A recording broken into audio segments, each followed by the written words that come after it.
जितेन्द्रियं बुद्धिमतां वरिष्ठं वातात्मजं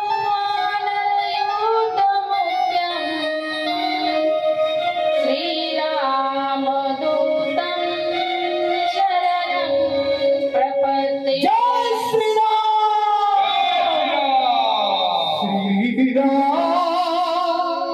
जानकी बैठे श्री राम। श्री राम जानकी बैठे मेरे सीने। देख लो मेरे दिल में लगी, देख लो मेरे दिल में लगी। श्री राम जानकी बैठे मेरे सीने। श्री राम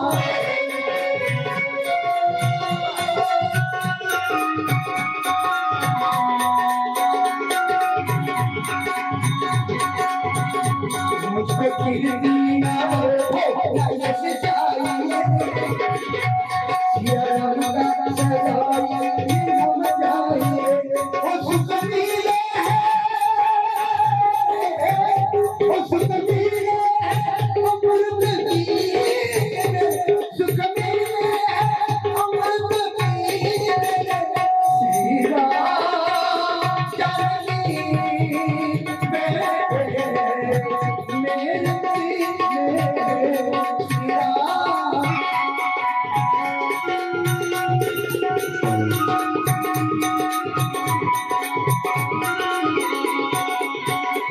राम किया हूँ राम सुमिरन करो।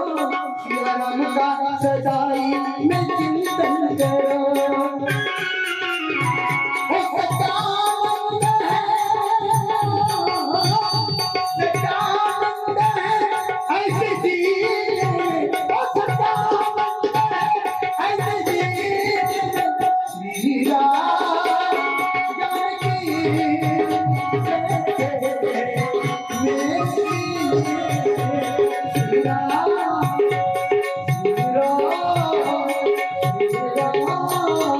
राधा मेरी स्वामिनी मेरा देके दान। जन्म जन्म में मोहे दीजिए वृंदावन में वास। जयांचे केलिया स्मरण होय सकल विद्यांचे अधिकरण। तेची वंदो श्री चरण श्री गुरूंचे। ते नमस्कारो नियाता।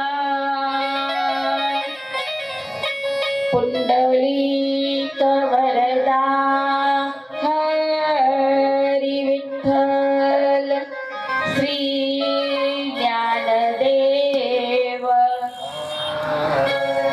पंढरीनाथ भगवान की।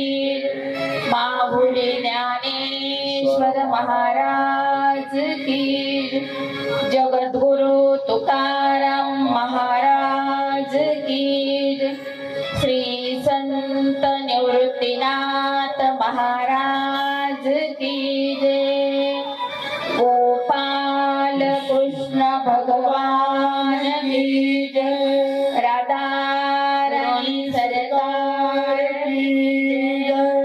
दुर्गा माते की जय। देवी भागवत पुराण की जय। महारुद्र हनुमान की जय। राधा रानी सरकार की जय। छत्रपति शिवाजी महाराज की जय। सच्चिदानंद केरोबा महाराज की जय। अपने अपने माता पिता कीजे। बोलो रे भाई सब संतन कीजे। आज आपल्याला सुंदर असं भगवतीचं अष्टक जे आहे ना ते घ्यायचंय आज। तुम्हारी लोग फैले उजियार शशि लगा तुमको विशाल लाल मोती विकराल रूप मात्र को अधिक सहावे दशरथ कर कितने गति पावे तुम संसार शक्ति लेकिन पालन है अन धन दीना अन्नपूर्ण जग पाला तुम आदि सुंदरी बाबा।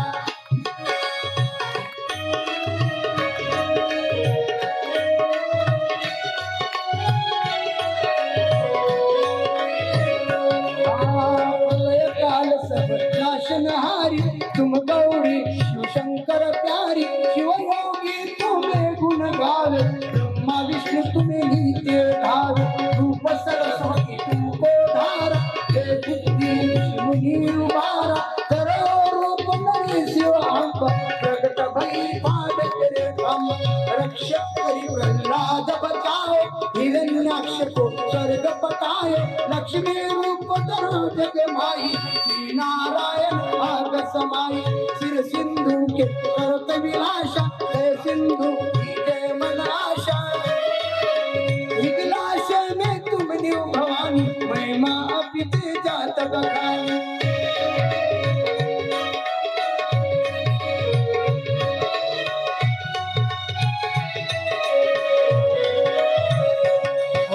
श्री भैरव तारा जगतरणी छिन्न भाल भव दुख विहारणी के हरिवान सो भवानी लांगुर वीर चलत आगे में पर खड़क विराज जाको देख काल दरभाज सोया सर त्रिशूलाय जाते उठ शत्रु ही सुनाय नगर कोट चित्त में विराजा दिले में डंका बजाता नगर कोट में तुम्हें विराजा दिलों में तुम्हें डंका विराजा।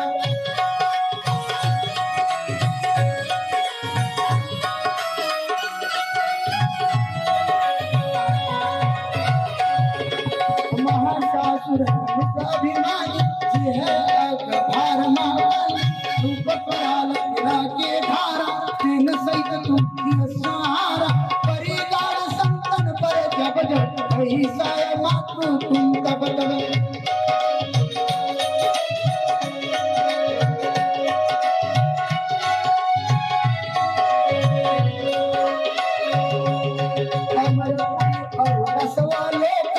महिमा सब रहे अशोक जालन है ज्योति तुम्हारी तुम्हें सदा पूजे नर नारी प्रेम की भक्ति जो शेषदारी।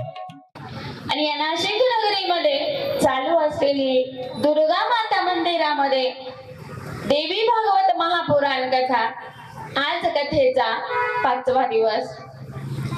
गेले 4 दिवस आपण ही कथा अगदी भक्ती भावाने आणि तितक्याच तन्मयतेने ही कथा ऐकली। आजही तितकंच उत्साही वातावरण आहे या कथेमध्ये।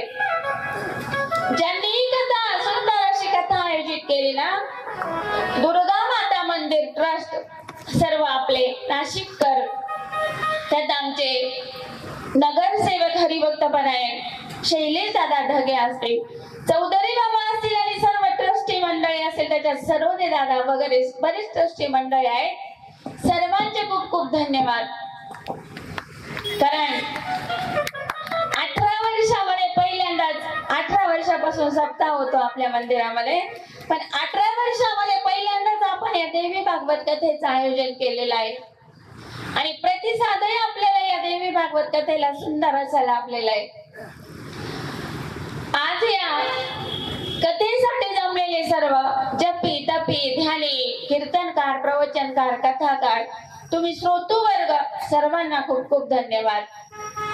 आजच्या या कथेसाठी आपल्याला गोड अशी सिंथ वादनाची आणि गायनाची साथ देत आहेत आमचे हरिभक्त परायण प्रमोद महाराज पाटील बुलढाणाकर यांनाही खूप खूप धन्यवाद। आणि त्यांच्या सोबतीला गोड अशी गायनाची गायनाची साथ देत आहेत आपले संजू दादा जमदाडे, दादांनाही खूप खूप धन्यवाद. आज आपल्याला अजून गायनाची साथ भेटताय, सुंदर असा टाळ वाजवताय, दादांनाही धन्यवाद. गोड असं आपल्याला रोज तबला ऐकायला भेटतोय दादाचा, सुंदर असे तबल जे आमचे हरिभक्त परायण ऋषिकेश महाराज पाटील बुलढाणेकर. आणि विशेष म्हणजे दोघं मुलगा आणि वडील आहेत. कारण मी पहिल्या दिवसापासून सांगते, कुळी कन्या पुत्र होती जे सात्विक, तयाचा हरी का वाटे देवा. त्याच्यामुळे एकदा या जोडीसाठी जोरदार टाळी होऊन जाऊ द्या. आणि पडद्या आणून जे काम करताय, सुंदर सुंदर अशी झाकी सजून आणतायत ना आपले हरिभक्त परायण घनश्याम दादा गुरव अंबळनेरकर, दादांना सुद्धा खूप खूप धन्यवाद. आणि आमचा आवाज जो गोड असा तुमच्यापर्यंत पोहोचतोय ना, असे आपले दीपक दादा वाघ यांची गोड अशी साऊंड सिस्टीम आहे, दादांना सुद्धा खूप खूप धन्यवाद. आज आपण ही कथा इथं ऐकतोय हो, पण अगदी सुंदर असं गायन आलं, तुम्ही मध्ये पावले घेतायत, तर गोड असं चित्रीकरण आमचे दादा करतायत. आमच्या स्टार मीडिया युट्यूब चॅनल हरिभक्त परायण आमचे विशाल दादा भालेराव मातोडीकर यांना सुद्धा खूप खूप धन्यवाद. आणि तुम्हालाही खूप खूप धन्यवाद. आज टाळ्या थोड्या कमी पडतायत.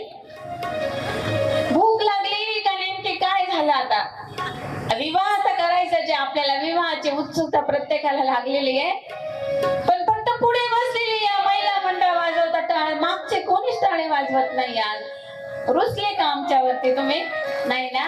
वा, काय गोड टाळी वाजली बरं. आता तुम्हाला सुद्धा श्रोतू वर्गाला खूप खूप धन्यवाद. माऊली म्हणतात, प्रभू तुम्ही महेशाच्या मूर्ती, मी दुबळा अर्चित असे भक्ती. एक एक श्रोतू वर्गामध्ये माझ्यासाठी ना तुम्ही सर्वजण प्रत्यक्षात महेशाच्याच मूर्ती आहात. आणि सांगितलं तसं आमचं महिला मंडळ इतकं गोड, आणि कालच्या नवदुर्गा तर किती सुंदर होत्या हो. त्या नवदुर्गांसाठी सुद्धा एकदा जोरदार टाळी होऊन जाऊ द्या.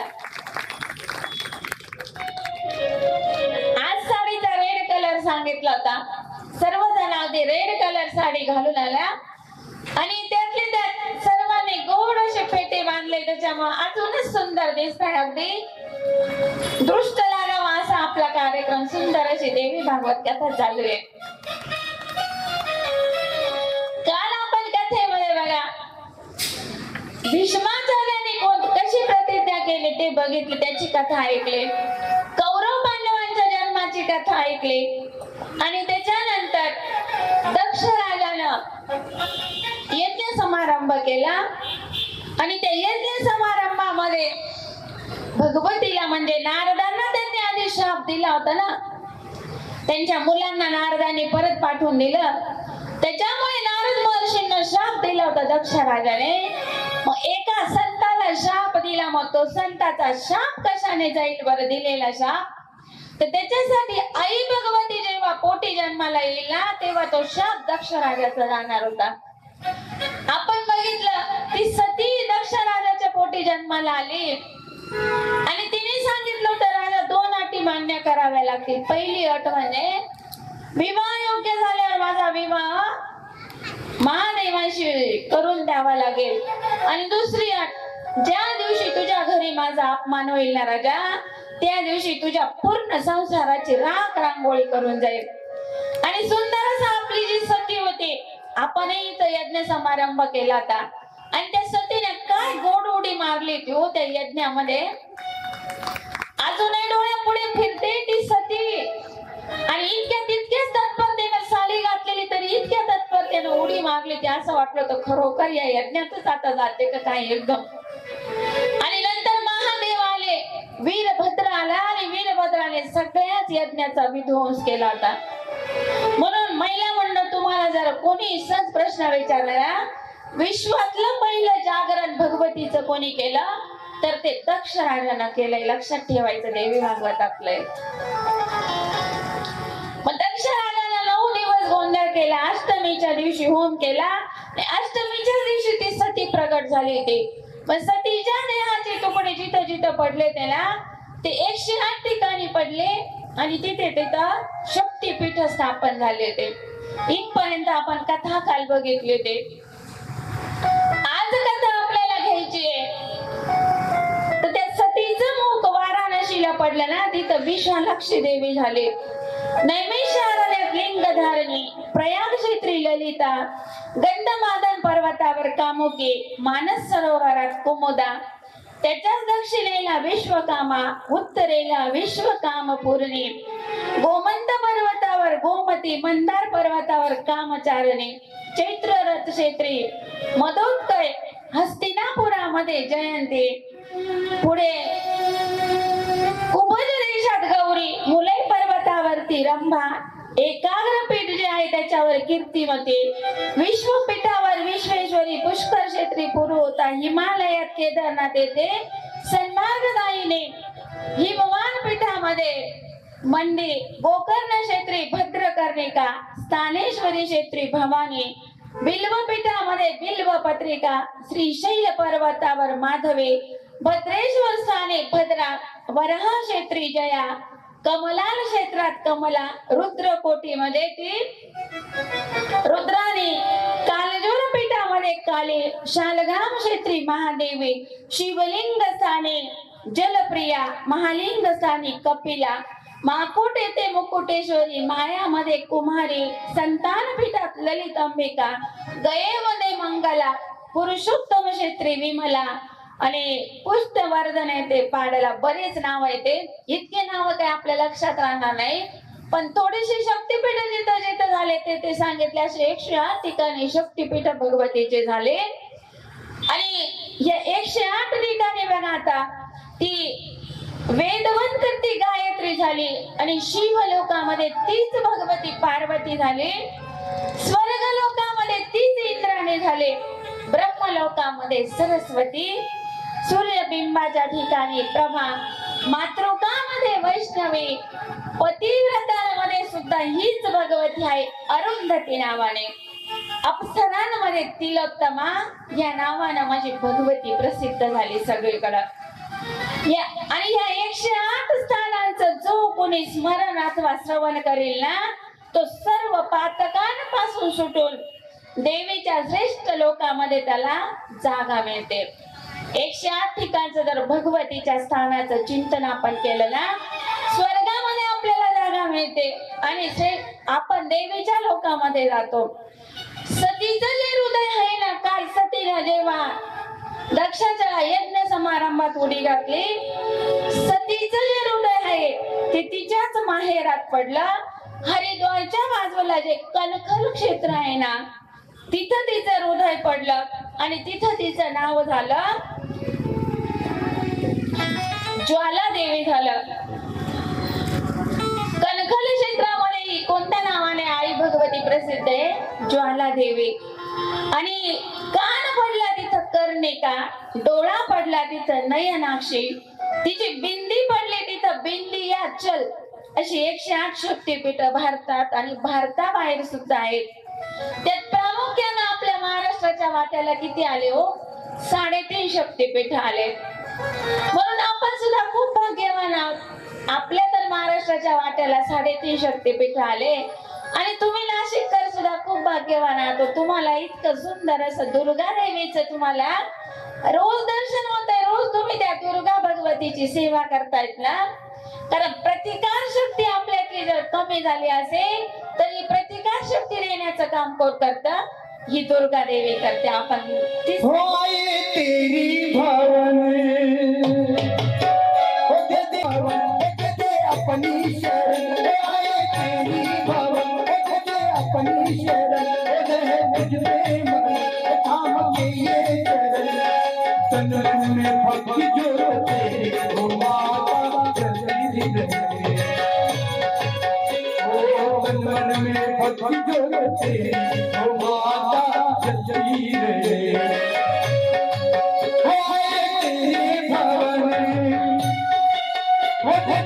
अपनी शरण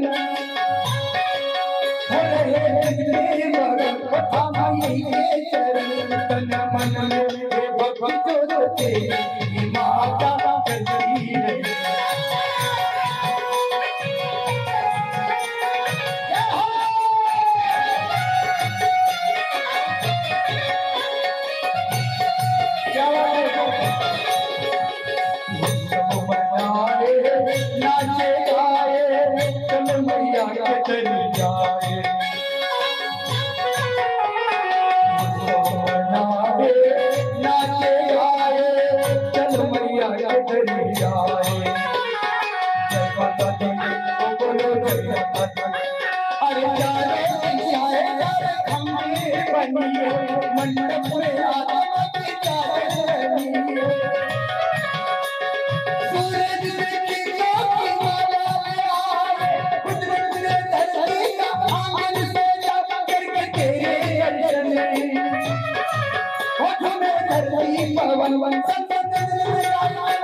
नीट म्हटलं आमच्या महाराजांनी, तर आपल्या महाराष्ट्राच्या वाट्याला जे आहेत ना 3.5 शक्तीपीठ आले.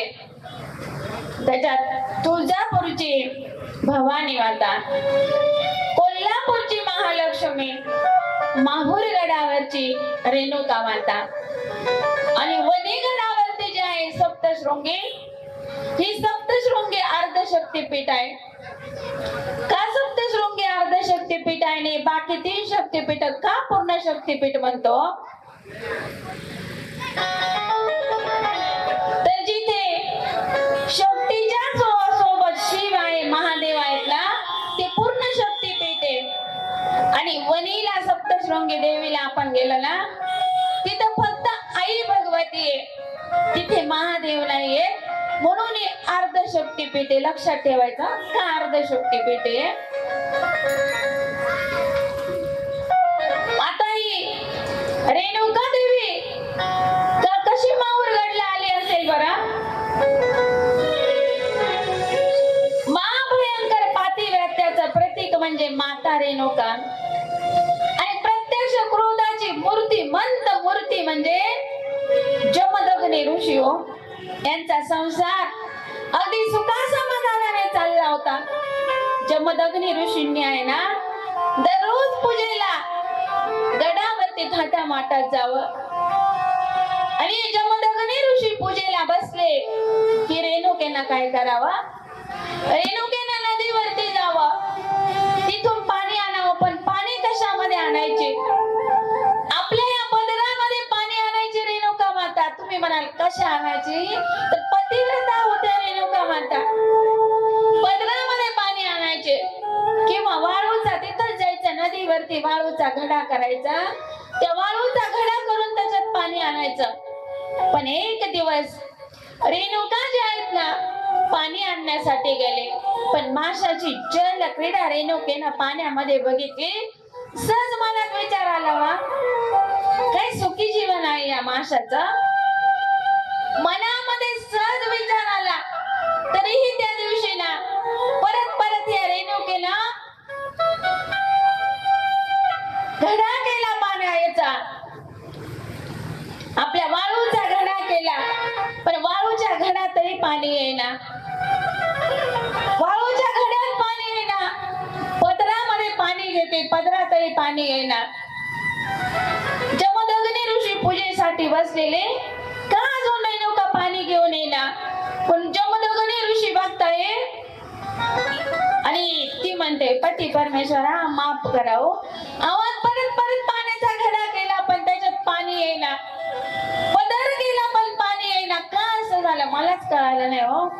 अगं कुठेतरी तू शेण खायला गेली त्या? नाही हो पती परमेश्वरा, नाही. खरं सांग काय घडलं? पहिली सांगितलं सहज माशाची जलक्रीडा बघितली, विकल्प मनात आला. अवता क्रोधाचं प्रतीक जमदग्नी ऋषी. जमदग्नी ऋषी चिडले, आपल्या 4ही मुलांना बोलवलं. आता तुमच्या आईचा चिरच्छेद करा. 3 मुलं नाही म्हटले, त्या स्वतःच्या 3 मुलांची राख रांगोळी या जमदग्नी ऋषींनी केली. पण परशुराम जे आले आणि परशुरामांना सांगू लागले, आता तुझ्या आईचं धड शिरा वेगळं कर. परशुरामानं कसलाही विचार केला नाही, हातात परशु घेतला, एका क्षणात आपल्या आईचं धड शिरा वेगळं केलं.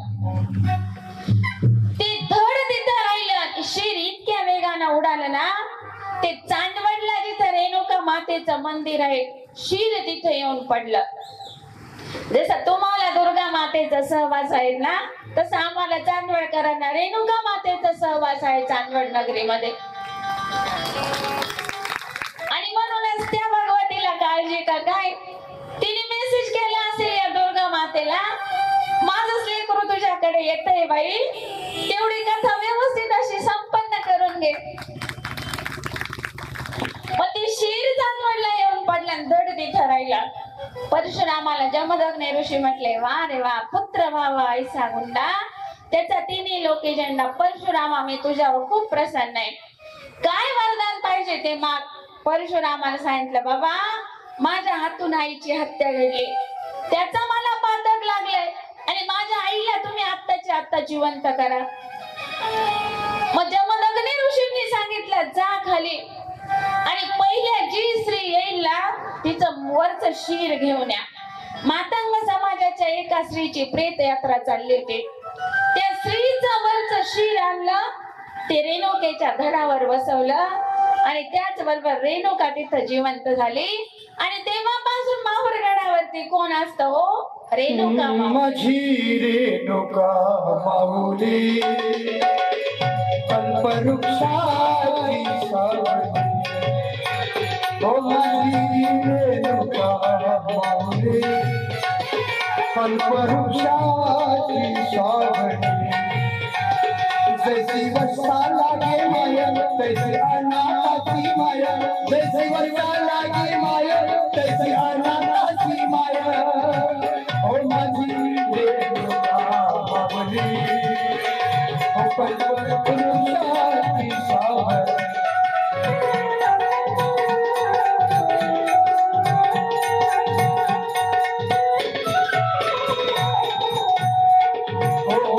केसरशी घाई घाई बेबी धावत से पायी.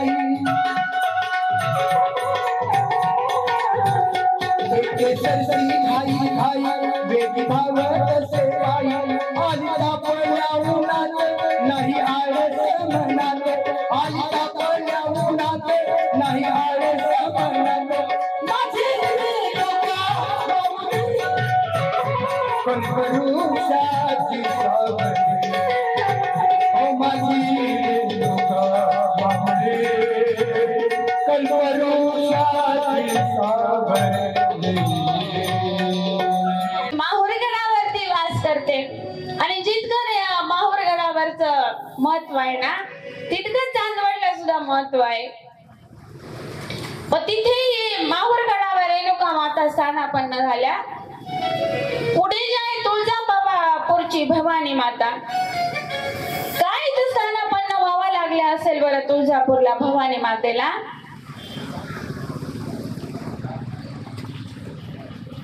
त्याच्या मागे काही कारण घडलं असेल ना. तुळजापूरला ही भवानी माता कशी आली असेल तर देवाहुती आणि कर्दम ऋषी या दोनही पती पत्नींचा संसार सुखा समाधानाने चालला होता. पण एक दिवस काय झालं, ही देवाहुती आहेत ना हे कर्दम ऋषी जे आहेत ते आजारी झाले आणि त्याच्यामध्ये कर्दम ऋषींचे आहेत ना कर्दम ऋषी त्या आजारामध्ये मृत्युमुखी पावले. आता ही देवाहुती जी आहे ही सती जाण्यासाठी देवाहुती निघाली. पण पोटामध्ये गर्भ असल्यामुळे ना या देवाहुतीला सांगितलं ग गरोदर आहे तू सती जाऊ नको. बाकीच्या ऋषी पत्न्यांनी हिला समजून सांगितलं. मग ठीक आहे निर्णय घेतला नाही जात मी सती. मी देवाहुती जेव्हा प्रसूत झाली ना सुंदर अशा मुलाला हिने जन्म दिला. पण पतिदेव आपले राहिले नाही. त्या मुलालाही घेतलं आणि ही देवाहुती आणि मुलगा दोघही जण तपश्चर्येला जंगलामध्ये गेले. जंगलामध्ये ही तपश्चर्या करू लागले. पण तिथं कुकर नावाचा एक राक्षस होता. आपलं शिट्टी देतं ते कुकर नाही राक्षस. कुकर नावाचा राक्षस होता आणि त्याची नजर ह्या देवाहुतीवर पडली. त्याने तिला त्रास द्यायला सुरुवात केली. ही म्हटले आणि पातिव्रत्य भंग करण्याचा प्रयत्न केला. सती गेलेली नव्हती पण तरीही तिनं आपल्या पतीला मनोमन स्मरून ते राहत होते. मग त्यावेळेस हिने काय केलं भगवतीची प्रार्थना केली. या देवाहुतीने भगवतीची प्रार्थना ही देवाहुती करू लागली आणि जशी प्रार्थना केली नामस्मरण करू लागली ना तरी भगवती त्वरित याच्या पुढे देवाहुती पुढे येऊन उभी राहिली. त्वरित आली म्हणून नाव पडलं त्वरिता. मग या त्वरिताचा अपभ्रंश पुढे होऊन तुळजाई असं झालं. आणि तुळजा भवानी ही आपल्या महाराष्ट्राचं आहे ना आराध्य दैवत आहे व आपल्या ही तुळजा भवानी माता. आणि सुंदर अशी झाकी आपल्या कथेमध्ये जी विराजमान होते ना ह्याच तुळजापूरच्या भवानी मातेची आपल्या महाराष्ट्राचे आराध्य दैवत जे आहे छत्रपती शिवराय सुद्धा या भगवतीचं नाम स्मरण करत होते, चिंतन करत होते. तर सुंदर अशी देवीचं गीत घ्या. सुंदर अशी आपल्या छत्रपती शिवरायांची आणि आई भगवतीची झाकी.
जसे आपले आराध्य दैवत आहे, आपली कुलदेवी आहेत ना, तसे महाराष्ट्राचे आपले राजे छत्रपती शिवराय होऊन गेले. या भोसले घराण्याची सुद्धा ही कुलदेवी आहे तुळजापूरची माता. आपल्या महाराष्ट्राला दोन जिजाऊ भेटल्या बघा. एक जिजाऊ जिच्यामुळे आपल्याला छत्रपती शिवराय मिळाले आणि दुसरी जिजाऊ आमचे तुकाराम महाराजांचे. हो, आमचे तुकोबाराय भंडारा डोंगरावरती जायचे, सांगून जायचे का कुठे चालले, का कोणत्या डोंगरावर, भामचंद्र डोंगरावर चाललो का कोणत्या डोंगरावर चाललो. पण ही जिजाऊ आवली म्हणायचे तिला प्रेमाने तुकोबाराय. पण ही जिजाऊ तिला भाकरी हातामध्ये घ्याव्या आणि उन्हामध्ये इतकं ऊन तळपत असताना सुद्धा महाराज सांगून जात नव्हते. पण जिथून महाराज जायचे ना त्या रस्त्याने सुद्धा विठ्ठल विठ्ठल ध्वनी ऐकायला मिळायचा. आमची जिजाऊ तिथून जायची आणि आपल्या पतिदेवांना सुंदर असा स्वयंपाक देऊन यायचे. तसेच दुसऱ्या जिजाऊला मिळाल्या. जिजाऊ आज आपण फक्त म्हणतो राजे परत जन्माला या, राजे जन्माला येतील हो, पण त्याच्या आधी जिजाऊ जन्माला आली पाहिजे ना माता माऊल्यांनो. धन्य धन्य ती जिजाई शिवरायाची ती आई, म्हणून घडवला महाराष्ट्र सारा. मुसलमानाचा मानाचा जिजाईला, मानाचा मानाचा जिजाई.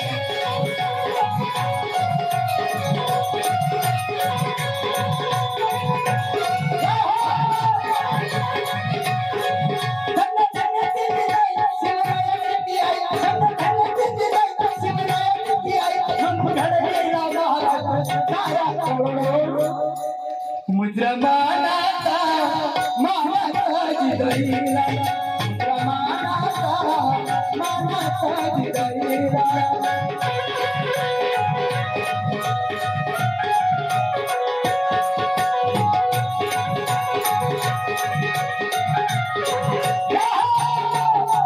मुघलाची सत्ता त्यावेळी तिनं दुबळ्याचा आसरा कमी.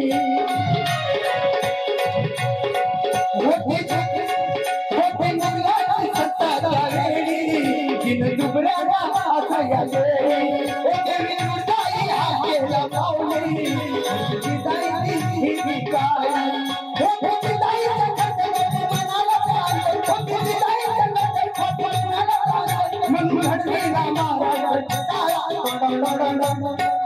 मुद्रामानाचा मानाचा जिजाई.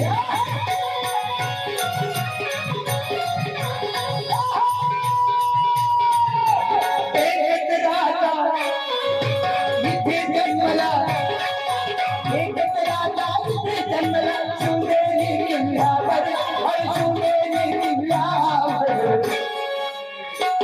माझ्या वतना जगात गडकिल्ल्याचा दगडा, बघायला नाव बघात गडकिल्ल्याचा दगडा.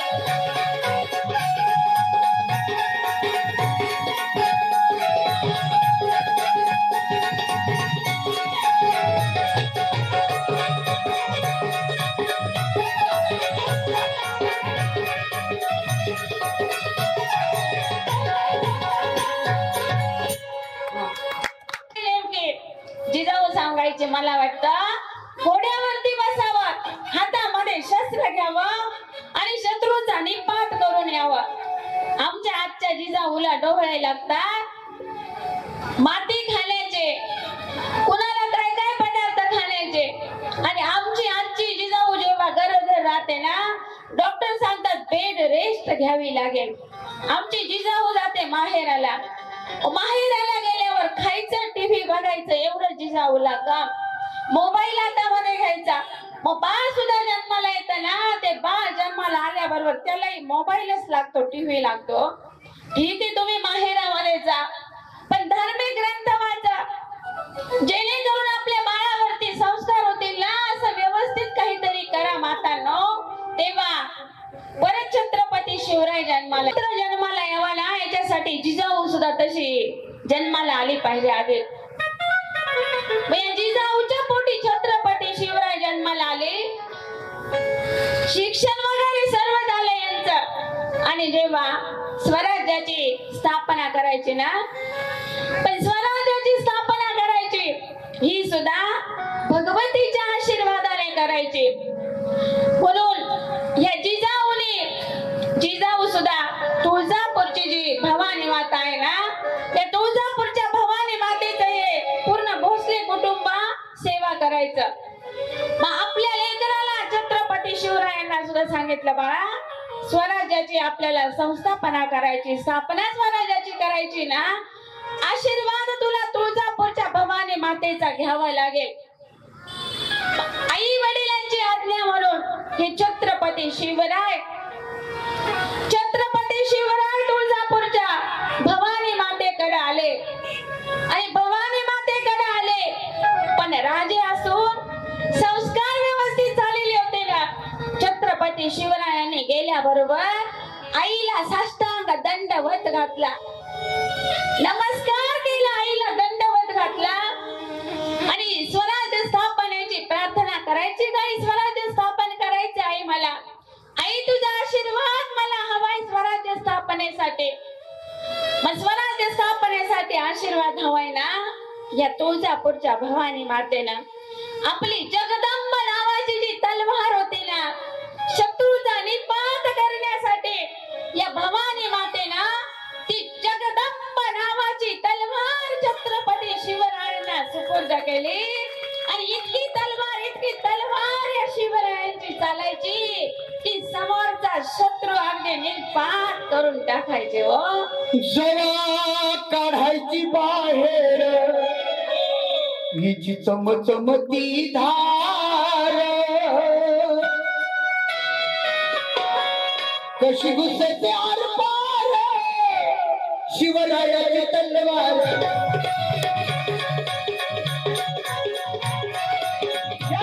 कशी घुसते आरपार शिवरायाची तलवार. जरा काढायची बाहेर हिची चमचमती धार, जरा काढायची बाहेर हिची चमचमती धार.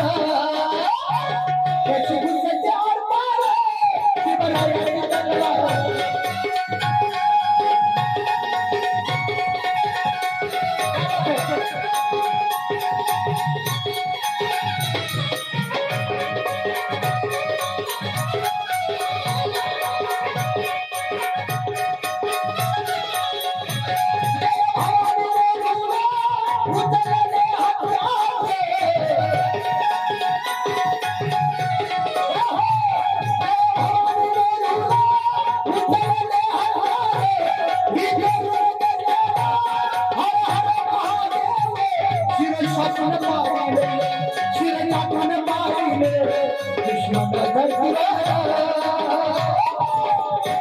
कशी घुसते आरपार शिवरायाची तलवार.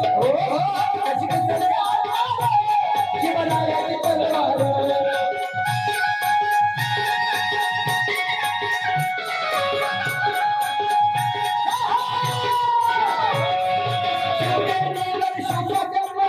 राजाचा हातपती अरे दैवर छत्रपती नाम दैवर छत्रपती.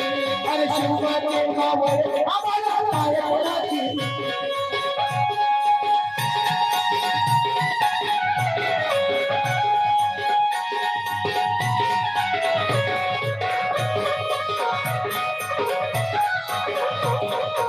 पावली प्रत्यक्षात ह्या भवानी मातेनं राजांना आशीर्वाद दिला.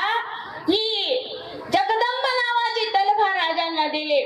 ही बघा, ही राजे आपल्या महाराष्ट्रामध्ये होऊन गेले ना, तर माझ्या राजांना सुपारीच्या खांडाचं सुद्धा व्यसन नव्हतं हो दादांना. पण आज जेव्हा छत्रपती शिवरायांची जयंती जेव्हा येते ना, तर आपण काय करतो, आजचा तरुण वर्ग शिवरायांपुढे मध्यधुंद अवस्थेमध्ये नाचतो. दादांना ताईनं चालेल माझ्या शिवरायांना. ओ एकच करा, शिव जयंती आली की सुंदर असा वारकरी संप्रदायाने सुंदर टाळ मृदुंग विना दिलाय. हो याच्यावरती माझ्या राजाची मिरवणूक करा. राजे आपल्याला लाख मोलाचा आशीर्वाद दिल्याशिवाय राहणार नाही. आणि स्वराज्याची स्थापना केली राजाने. 18 पगड जातीच्या लोकांना एकत्र केलं आणि त्याला नाव दिलं स्वराज. जेणेकरून प्रत्येकाला वाटलं पाहिजे हे कोणा एकाच राज्य नाही तर सर्वांचं राज्य आहे. म्हणून आजही राजाची कीर्ती अजरामर झाली. आणि ह्याच राजाला सुपारीच्या खांडाचं व्यसन नव्हतं, पण स्त्री बद्दल सुद्धा इतका आदर होता राजांना.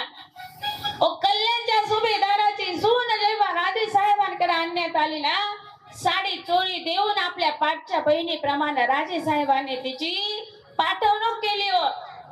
एखादा राजा असता तर ठेवून घेतला असता, पण खरोखर स्त्री सुरक्षित आहे. एकच करा माझ्या दादांनो, तुमची बहीण तुमची मुलगी म्हणून सांगते.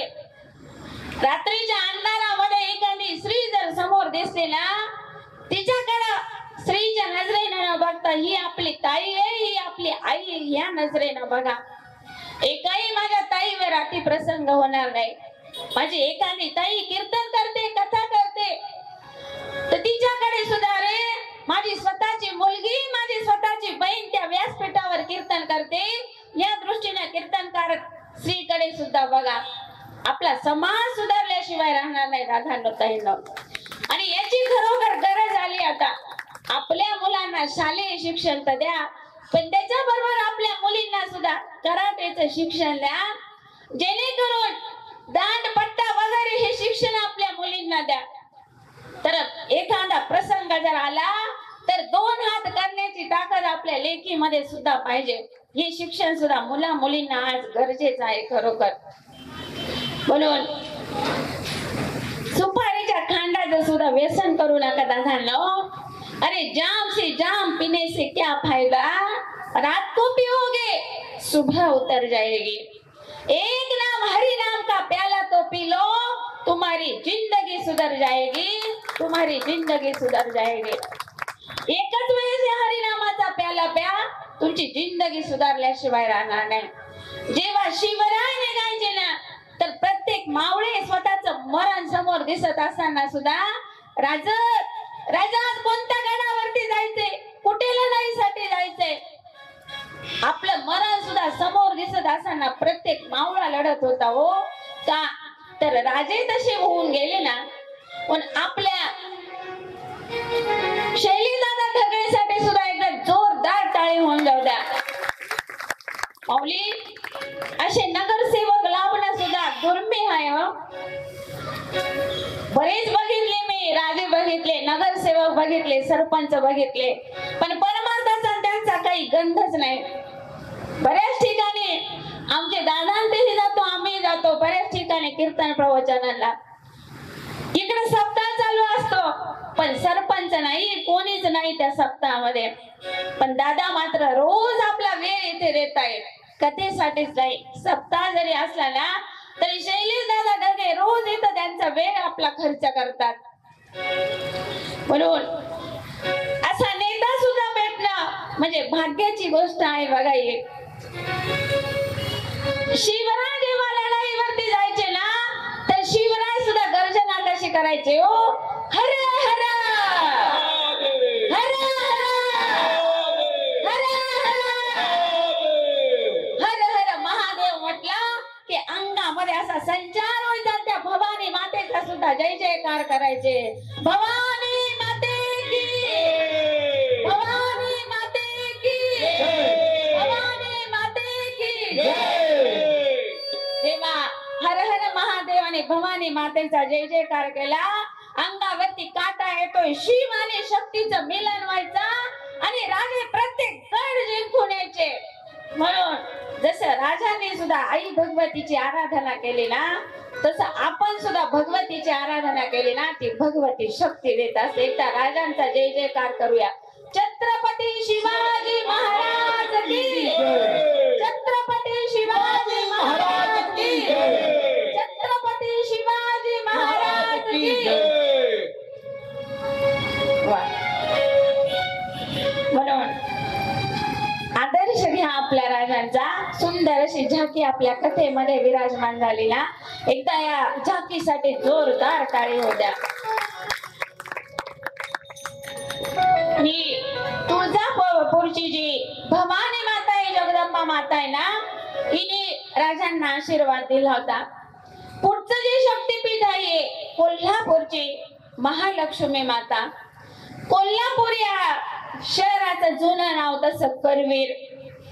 याचा वेगळाच इतिहास आहे. हो फार दिवसांपूर्वी कोल्हासूर नावाचा जो राक्षस होता ना, हा कोल्हासूर दैत्यानं इतका उन्माद मांडला होता, ऋषी मुनी यांना सगळ्यांना हा त्रास द्यायचा. सगळ्यांना त्रास द्यायचा. आणि ह्या ऋषींनी सुद्धा ना देवी भगवतीची आराधना केली या कोल्हासूर राक्षसाचा त्रास दूर होण्यासाठी. त्यावेळी भगवतीनं प्रत्यक्षात कोल्हासुराला पकडलं आणि आडवं पाडलं त्या कोल्हासुराला. तो म्हटला, आई ठीक आहे ग, तुझ्या हातून मरण येणं म्हणजे ही भाग्याची गोष्ट आहे आई, पण बघ अगं तुझ्या हातून मरण आलं ही भाग्याची गोष्ट आहे, पण मला असं वरदान दे की या करवीरपुराचं नाव माझ्या माझ्या नावावरून ओळखलं जावं. मग आईनं वर दिले, 2 वर मागितले की या राक्षस योनीतून आई मला मुक्त कर. आई प्रसन्न झाली आणि कोल्हासुरानं वर मागितलं ना मुक्ती देऊन कायमची, त्याच ठिकाणी आई कोल्हापुरामध्ये या कोल्हासूर राक्षसामुळे आई महालक्ष्मी कुठे आली? त्या कोल्हापूर नगरीमध्ये आले. महालक्ष्मी माते की. म्हणून तेव्हापासून तर आतापर्यंत ही महालक्ष्मी माता ही कोल्हापूर तीर्थक्षेत्री आहे. आता पुढची जी आहे सप्तशृंगी माता. तर जेव्हा राम रावणाचं युद्ध झालं आणि लक्ष्मणाला शक्ती लागली, मग लक्ष्मणाला शक्ती लागली तर जे लक्ष्मणाला शक्ती, त्याची शक्ती जाण्यासाठी लक्ष्मणाला मूर्छा येऊन पडला होता ना, तर शुद्धीवर येण्यासाठी जी जडीबुटी आणायची होती ती जडीबुटी आणण्यासाठी हनुमंतराय निघाले द्रोणागिरी पर्वतावरती. पण हनुमंतरायला ती जडीबुटीच ओळखायला येईना, संजीवनी जडीबुटी ओळखायला येईना.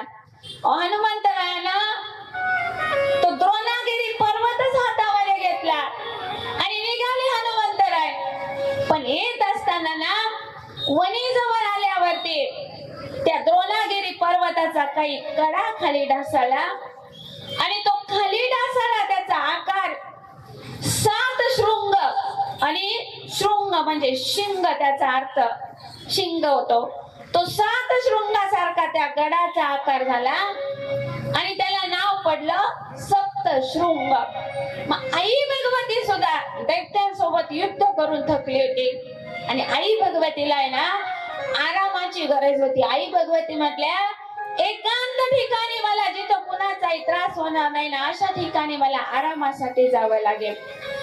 आई भगवती नेमकी त्याच गडावरती आरामासाठी आल्या आणि आराम करत होत्या. म्हणून आपली झोपेत असताना अशी मान तिरपी राहते ना, तर ही भगवती सुद्धा तिथं आराम करत असताना आजही बघा आपण.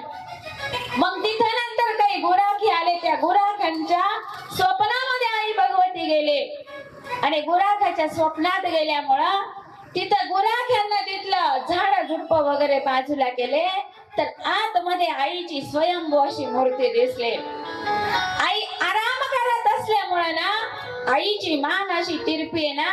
आजही सप्तशृंगी मातेजवळ जर आपण गेलो ना, सप्तशृंगी मातेची मान आज सुद्धा त्या गडावरती तिरपीच आहे. म्हणून तेव्हापासून सप्तशृंगी माता जी आहेत ना, या गडावरती, वणी गडावरती तिथं वास आहे या सप्तशृंगी मातेचा. पण तिथं मातेला जोडी शिव नाहीयेत, महादेव नाहीयेत, फक्त शक्ती आहे, पण महादेव तिथं नाहीयेत. म्हणून ते अर्धशक्तीपीठ आहे. सप्तशृंगी माते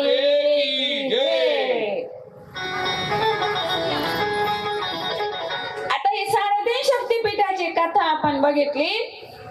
पण जन्मेजय राजाने आता व्यासांना प्रश्न केला की महाराज, नवरात्रीमध्ये नेमके नवरात्री पर्व जेव्हा असेल तेव्हा काय केलं पाहिजे? या नवरात्रीचा विधी सांगा, त्याचं फळ सांगा, आणि पूजा कशी करायची, आईचा विधी कसा करायचा, हे सर्व आम्हाला विस्तारपूर्वक समजावून सांगा. आईला कोणतं फळ जास्त आवडतं ना, ही सुद्धा सांगा. ठीक आहे, आता नवरात्र नाहीये, पण ही कथा तुमच्या पुढे सांगणं, खूप आवाज करतोय, सांगणं गरजेचं आहे. तर व्यास म्हणाले, राजा, जन्मेजय राजाला म्हटले, हीच कथा शौनकादी ऋषींनी, म्हणजे सुतांनी सुद्धा शौनकादी ऋषींना हीच कथा सांगितलेली आहे आणि व्यास महर्षींनी जन्मेजय राजाला हीच कथा सांगितलेली आहे. नीट ध्यान आहे देऊ नये. नवरात्री पूजेचा कल्याणकारी विधी ना, शरद ऋतूतील नवरात्र असो, वसंत ऋतूतील नवरात्र असो, प्रत्येक वेळेस सारखाच हा विधी करावा. अश्विन नवरात्र, माघ नवरात्र, आषाढ नवरात्र आणि चैत्र नवरात्र असे वर्षातून किती वेळा नवरात्र येतात? 4 वेळा नवरात्र येतात. तर जेव्हा नवरात्राच्या आदल्या दिवशी अमावस्या येते, दुसऱ्या दिवशी आपण घट स्थापना करतो ना, त्या दिवशी फक्त एकदा जेवण करायचं. अमावस्येच्या दिवशी एकदा जेवण करायचं एखाद्या सरोवरावरती नदीवरती कुठेतरी स्नान करायचं, पण आपल्यासारख्याला शक्य नाही ते. आपण घरामध्ये जरी बाथरूम मध्ये स्नान करतोय, पण मंत्र जपाने आपण घरामध्ये जरी स्नान केलं ना ते तीर्थ स्नान घडतं. म्हणून घरातच मंत्र जपून वाचे म्हणता गंगा गंगा सकळ दोष जाती भंगा. सकळ दोष जाती भंगा, सकळ दोष जाती भंगा. वाचे म्हणता गंगा गंगा, वाचे म्हणता गंगा.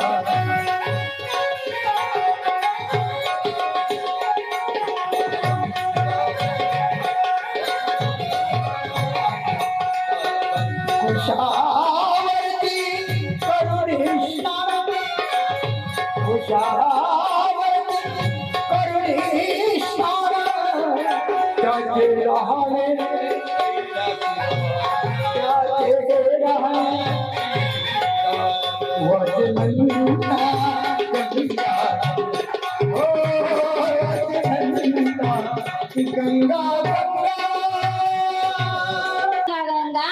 सकळ दोष जाती भंगा. दृष्टी पडता ब्रह्मगिरी तया नाही यमपुरी. कुशावरती करिता स्नान त्यांचे वैकुंठी राहणार. म्हणून घरात जरी आपण गंगा गंगेचं स्मरण करून आपण स्नान केलं ना, तीर्थ स्नान केल्याचं पुण्य आपल्याला मिळतं. स्नान झाल्यावरती आपण आता प्रत्येक घरी काही ब्राह्मण देवता येणं शक्य नाही, पण आपण घटस्थापना करायची. दुर्गा सप्तशतीचा पाठ आपण घरामध्ये करायचा. मंदिरामध्ये केला तर उत्तमच आहे. आणि मंदिरामध्ये जेव्हा आपण सप्तशतीचे पाठ करतो ना, समजा 21 जण सोबत पाठ करतायत तर प्रत्येकाचा एक एक पाठ होतो. पण 21 जण बसलेले ना, तर प्रत्येकाला 21 वेळा पाठ केल्याचं पुण्य मिळतं. एकदा पाठ केला तरी 21 वेळा पाठ केल्याचं पुण्य मिळतं. म्हणून जास्तीत जास्त संख्येनं भगवतीच्या मंदिरात सुद्धा आपण दुर्गा सप्तशती पाठ केले पाहिजे. आणि आई भगवतीचा जो 99 मंत्र आहे ना, हा 99 मंत्र आपण जपला पाहिजे. कोणता मंत्र आहे आई भगवतीचा? 99. ओम ऐं ह्रीं क्लीं चामुंडाय विचे. ओम ऐं ह्रीं क्लीं चामुंडाय विचे.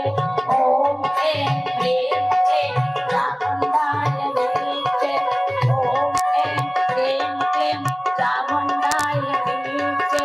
ओम ऐं ह्रीं क्लीं चामुंडाय विचे. ओम ऐं ह्रीं क्लीं चामुंडाय विचे.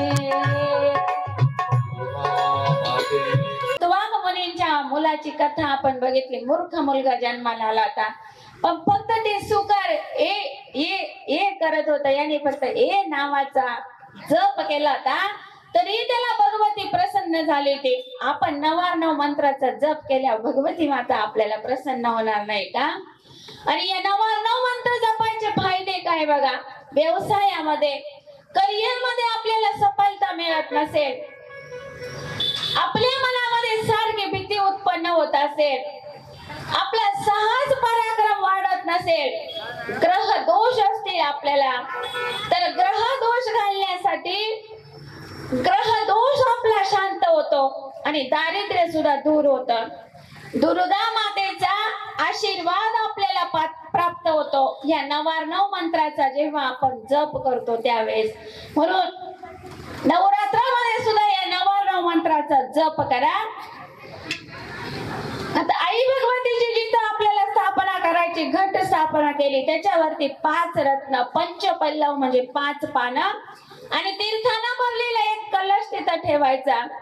त्यात मध्ये सुपारी टाकायची, त्या कलशामध्ये पैसा टाकायचा आणि नंदादीप समोर 9 दिवस अखंड असा नंदादीप लावायचा. चंदन, कापूर, दूध वगैरे आईच्या पूजेसाठी ठेवायचं. मंदार फुलं, चाफा वगैरे ठेवायचं. लाल, कन्हेरी, मालती, ब्राह्मी, करंज, अशोक आणि बेलाची फळं जी आहेत ही भगवतीला अर्पण करायची. आणि लक्षपूर्वक ऐका महिला मंडळांनो, आई भगवतीला जास्त फळ कोणतं आवडतं सगळ्यात जास्त? तर डाळिंबाचं फळ जे आहेत ना, डाळिंबाचं फळ आई भगवतीला सगळ्यात जास्त आवडतं. म्हणून डाळिंबाचं फळ आई भगवतीला अर्पण करायचं. नारळ, लिंबू आपल्याला वगैरे काही फळ ठेवायचे असतील ते तिथं ठेवायची. त्रिकोणी आकाराचा एक कुंड तयार करायचा आणि त्यात भगवतीचं म्हणजे मंत्रांनी आपण तिथं होम हवन करायचं आपल्याच घरी रोज भगवतीचं. नंतर कुमारिका पूजन सांगितलेलं आहे नवरात्रीमध्ये. पण कुमारिका पूजन करत असताना कुमारिका कशी लागते? 2 ते 9 वर्षाची जी आहेत ना, 2 ते 9 वर्षाची कुमारिका आपल्याला पूजेसाठी लागते. मग या 9 दुर्गांचं आपण पूजन 9 दिवसामध्ये करायचंय. या कुमारिकेचं पूजन करत असताना वस्त्र आभूषण त्यांना द्यायची, गळ्यामध्ये त्यांच्या फुलांच्या माळा घालायच्या, सुंदर असा स्वयंपाक त्यांना करायचा. येता योग्य आपल्याला जसं दान त्यांना देणं शक्य असेल तसं दान या नवदुर्गांना द्यायचं. याच्यामध्ये नवदुर्गा म्हणजे या भगवतीचं पूजन करताना मुलगी कोणती चालत नाही बघा. अपंग वगैरे असेल, डोळा एक डोळा वगैरे नसेल तर अशी मुलगी पूजेसाठी चालत नाही. नवदुर्गांचा आपण जेव्हा कन्यापूजन देतो ना त्यावेळेस अशी मुलगी चालत नाही. मी म्हणत नाही, हा माफ करा. हा देवी भागवतामध्ये उल्लेख आलेला आहे, तो तुमच्या पुढे सांगणं गरजेचं आहे. जो उल्लेख आपल्या याच्यामध्ये आलेला आहे ना तो सांगणं गरजेचं आहे तुमच्या पुढं.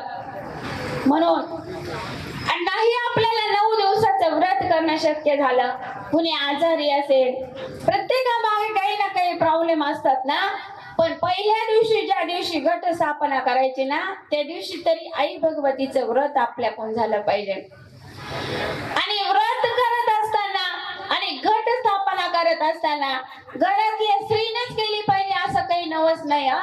जर घरातल्या पुरुषाने घट स्थापना केली ना तर अतिउत्तम आहे. नवरात्रामध्ये त्याचं फळ जास्त मिळतं.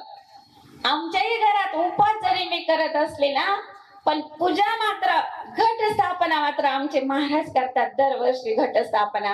म्हणून आपल्याही महाराजांना त्या दिवशी घरी ठेवायचं किंवा लवकर घट स्थापना पुरुषाच्या हातून करून घ्यायची. ते जास्त फलदायी असतं. जोडीने उपास केले तर उत्तम म्हणजे, पण नाही उपास निघत असेल जोडीनं, आपण एकटीने जरी उपास केले पण घट स्थापना करत असताना घरातल्या कर्त्या पुरुषाच्या हातून घट स्थापना करायची. करणार मंडळी तुम्ही घट स्थापना सर्व यांना याच्या वा एकदा जोरदार टाळी आमच्या दादा लोकांसाठी होऊन जाऊ द्या. एवढी हळू नवरात्रीमध्ये घट स्थापना करून देणार आहे ना आपल्याला. वा, आमच्या भाभी तर आता दाखवत आहे, म्हणजे भाभी आजपासूनच सांगणार आहे. हो करायचंय ना, विवाह करायचंय ना. आता सगळ्यांना उत्सुकता त्याचीच लागली. म्हणजे आई भगवतीचं व्रत वगैरे येत आधी आपल्याला कळायला पाहिजे ना. मग असा विधी आपण करायचा आहे. आणि या नवरात्रीमध्ये ब्रह्मचारी व्रताचं पालन करायचंय. उंच आसनावरती बसू नये. आई भगवतीपेक्षा उंच आसनावरती आपण बसू नये. म्हणून शक्यतो नवरात्रीमध्ये क्वाटवरती वगैरे झोपते नाही, कारण आईपेक्षा उंच आसनावर आपण बसतो ना, म्हणून क्वाटवरती झोपू नये. ब्रह्मचारी व्रताचं पालन करावं. मोठ्या आवाजामध्ये समोरच्याशी बोलायचं नाही नवरात्र व्रत करत असताना. क्रोध, राग वगैरे याच्यावर सगळ्या याच्यावर नियंत्रण आणायचं आणि प्रसन्नपणे आई भगवतीची उपासना करायची. आई भगवतीची उपासना केली की आई भगवती आपल्यावरती प्रसन्न होत असते. आपण सुद्धा सुंदर एक गीत घेऊया 1-2 मिनिटाचं. आणि सगळ्यांना उत्सुकता विवाहाची लागली ना, नवरात्रीच्या सणाला जसं काही आपण निघालोय भगवतीच्या मंदिरामध्ये,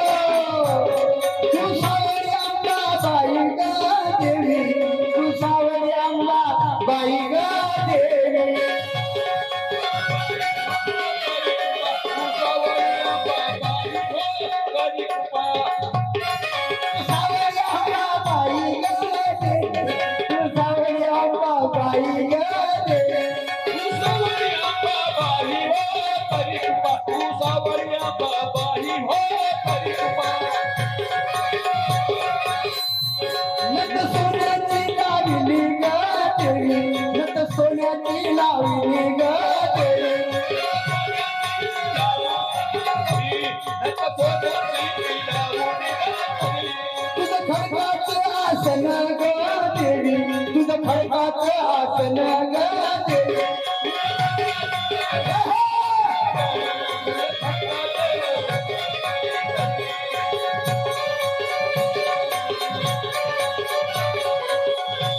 तुझं वाघाचं बसन ग देवी तुझं वाघाचं बसन ग देवी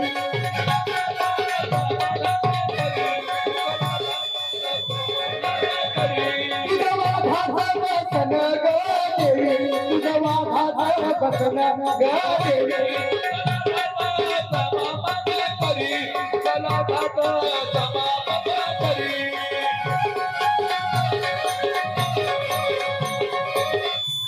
बड पायऱ्याला शोभली ग देवी बड पायऱ्याला शोभली ग देवी ये गती बाळ गोपाळ ग देवी ये गती बाळ गोपाळ ग देवी काही लागली तोंडी ग देवी काही लागली तोंड ग पुढे गणपतीचं ठाण ग देवी पुढे गणपतीचं ठाण ग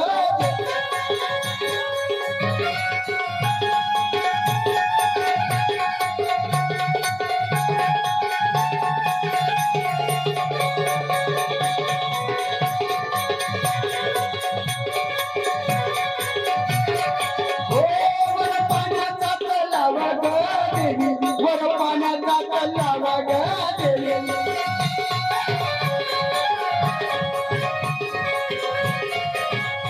देवी आंघोळीला करते ग देवी देवी आंघोळ करते ग देवी तू सावळी अंबाबाई ग देवी तू सावळी अंबाबाई ग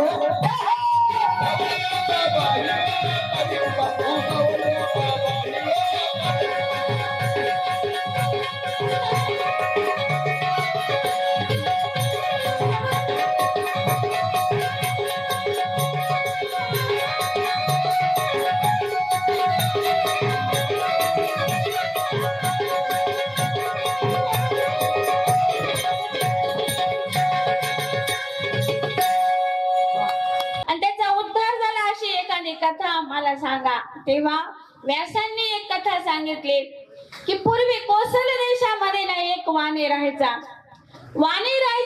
पण त्याला मुलं बाळ भरपूर होती पण घरामध्ये खायलाच नव्हतं. खायची पंचायत होती.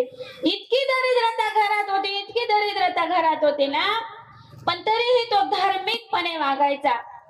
आणि एक दिवस आहे ना एका ब्राह्मण बुवांना विचारलं ह्या वाणी बाबाने, ब्राह्मण बुवा माझं दारिद्र्य कशाने जाईल बरं सांगा बरं, माझं दारिद्र्य गेलं पाहिजे काही करून.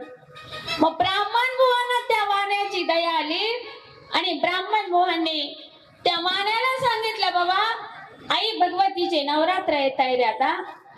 आई भगवतीच्या नवरात्राचा उपवास कर. आई भगवती समोर तेलाचा दिवा जा, तुझी दारिद्र्यता जाईल. मग त्या वाण्याने तसंच केलं. नवरात्र आले पुढे, आई भगवतीची त्यानं उपासना केले, घट मांडला, दिवा लावला आई भगवती समोर आणि 9 दिवस नवरात्र केले. तर अष्टमीच्या दिवशी आहे ना, अष्टमीच्या दिवशी आई भगवती त्या वाण्यासमोर प्रगट झाले आणि विचारू लागले. आपोआप न विचारताच आई भगवतीने ह्या वाण्याला इतकी श्रीमंती दिली ना, पण आपण सुद्धा आई भगवतीचं जर व्रत केलं ना, नवरात्री व्रत, आपली सुद्धा दारिद्र्य जात, श्रीमंती येते.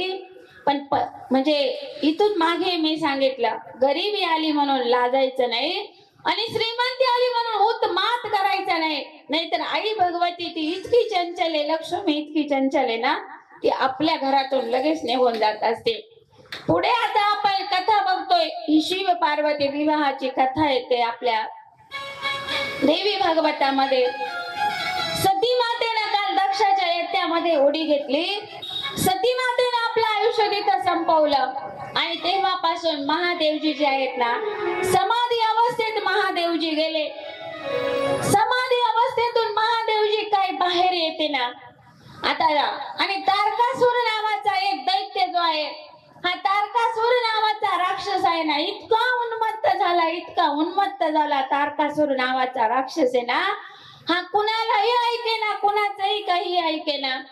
मग या तारकासुराला जर मारायचं असेल तारकासुरानं ब्रह्मदेवाकडून वरदान प्राप्त करून घेतलं होतं की मला महादेवजींच्याच हातून मरण पाहिजे.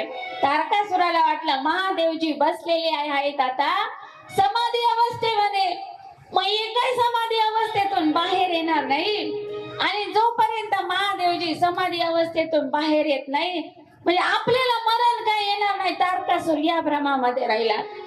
पण देवांचा देव असणाऱ्या महादेवाची समाधी भंग कशी करावे, अप्सरांना पाठवलं पण तरीही त्या महादेवांची समाधी अवस्था भंग होईना.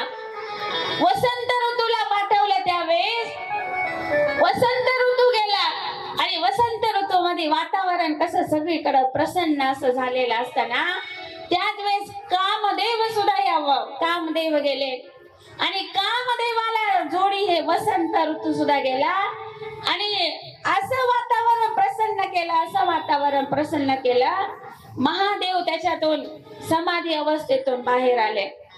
आता महादेव तर समाधी अवस्थेतून बाहेर आले, पण सती जी गेलेली तिने तर आपल्या याची राख रांगोळी करून हवनामध्ये उडी घेतली तिला. ही सती सुद्धा परत जन्माला येणं भाग होत ना. सती जन्माला येण्यासाठी हिमालयाच्या पोटी ही सती माता आता जन्माला आली पाहिजे ना. मुलगी जन्माला आली, मग पर्वतराजाची मुलगी म्हणून नाव ठेवलं पार्वती. पार्वती नाव ठेवलं आणि पार्वती आता ही लहानाची मोठी होऊ लागली. पण आपण जशी बाळाची कुंडली बघतो ना तशी या पार्वती मातेची कुंडली बघण्यासाठी सुद्धा कुंडली बघायची माता कोण कुंडली बघेल बरं. शेंडीवाल्या बाबांना कुंडली बघण्यासाठी बोलवलं.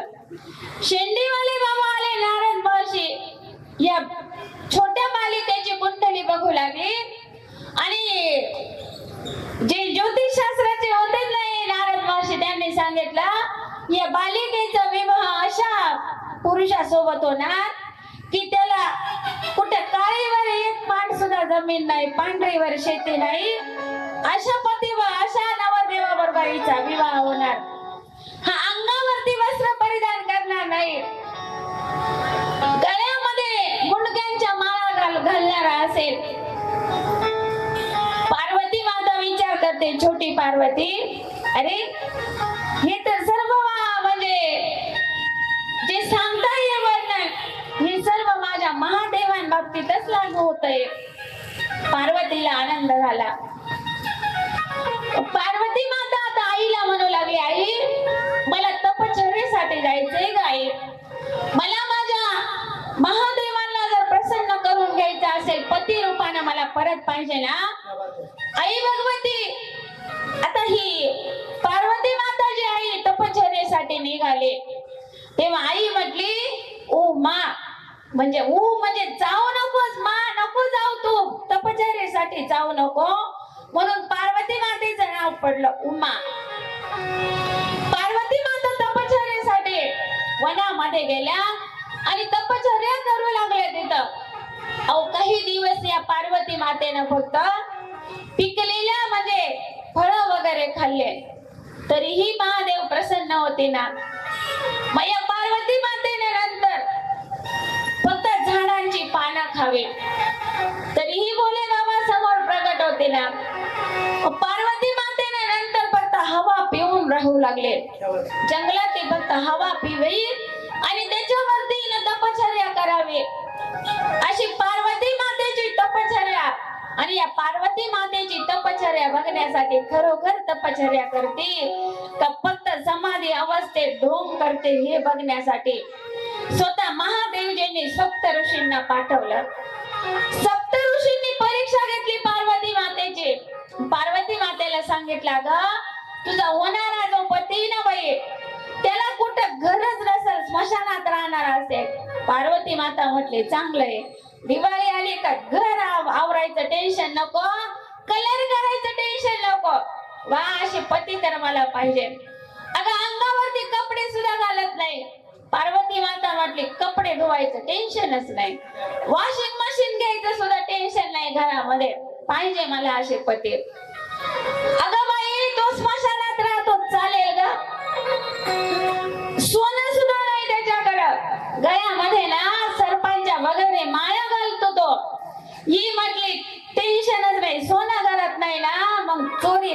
यायचं टेन्शनच नाही, चोर घरात यायचं ताण नाही, असेच पती मला पाहिजे.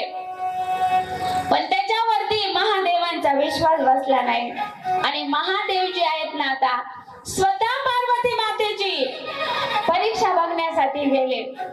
पण ब्राह्मण रूप घेतलं. महादेवजीने आपलं ओरिजिनल रूप बाजूला टाकलं, ब्राह्मण रूपामध्ये गेले आणि सांगू लागले पार्वती मातेला, ग काय त्या महादेवांसोबत विवाह करते, त्यांच्यापेक्षा विष्णू भगवंत किती सुंदर आहे. अगं प्रत्यक्षात लावण्याचा पुतळा आहे ग, आणि विष्णू भगवंताच्या चेहऱ्यावरती तेज सुद्धा किती आहे. पांडुरंग कांती दिव्य तेज झळकते. किती तेज आहे या विष्णू भगवंताच्या चेहऱ्यावरती. तो त्यांच्याशी विवाह करणार.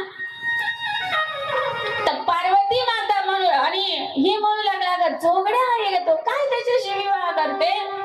पार्वती मातेने आपल्या सगळ्यांना सांगितलं, आता जर याने महादेवांची जास्त निंदा केली ना, शाप देऊन मोकळं होईल. मी या ब्राह्मणाला म्हणावं माझ्या डोळ्यासमोरून जा. महादेवजींनी मनोमन विचार केला, खरोखर ही माझी पार्वती माता आहेत ना, खरोखर माझ्यासाठीच तपश्चर्या करते. मेरी आंखों में तुम समाए हो, सारी दुनिया से तुमसे प्यारे हो, ला ला ला ला ला ला ला ला हे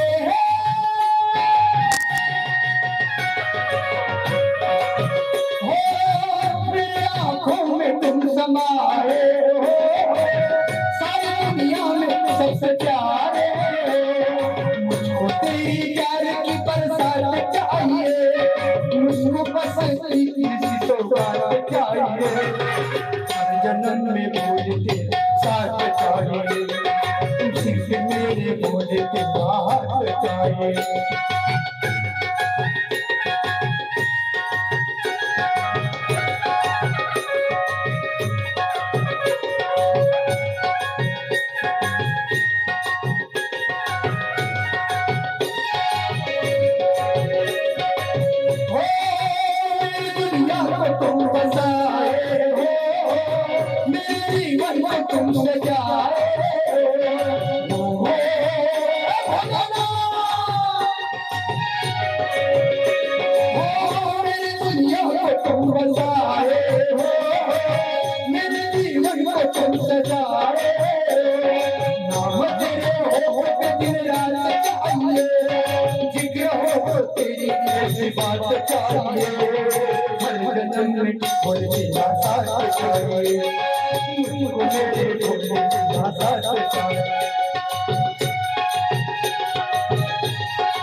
करावी लागेल. आपल्या पार्वती मातेच्या विवाहाची तयारी करावी लागेल. हिमालय आणि मेनेने तिकडे जोरदार पार्वती मातेच्या विवाहाची तयारी सुरू केली. इकडे हिमालय पर्वतावरती जोरदार तयारी सुरू होते. पण कैलास पर्वतावरती मात्र देवांचा देव असणारे महादेव सगळे सांगताय, अहो महादेवा तुमचा विवाह आहे, हो तयारी करायची. महादेव म्हटले, काय तयारी करायची बरं विवाहाची. मी आई त्याच्यामध्ये योग्य आहे. महादेवजी निघाले, गळ्यामध्ये मुंडक्यांच्या माळा, साप घातलेल्या गळ्याभोवती साप, कानामध्ये विंचवाचे कुंडल आणि व्याघ्रांबर परिधान केलेलं, अंगावरती कपडा नाही, असा नवरदेव निघाला विवाहासाठी. पण विष्णू भगवंतांनी त्यांनी सगळ्यांनी विचार केला, रे असा जर नवरदेव हिमालयामध्ये पाहिला तर आपल्यालाच आधी मार खाऊन यावं लागेल. वराडी मंडळी विचार करताय.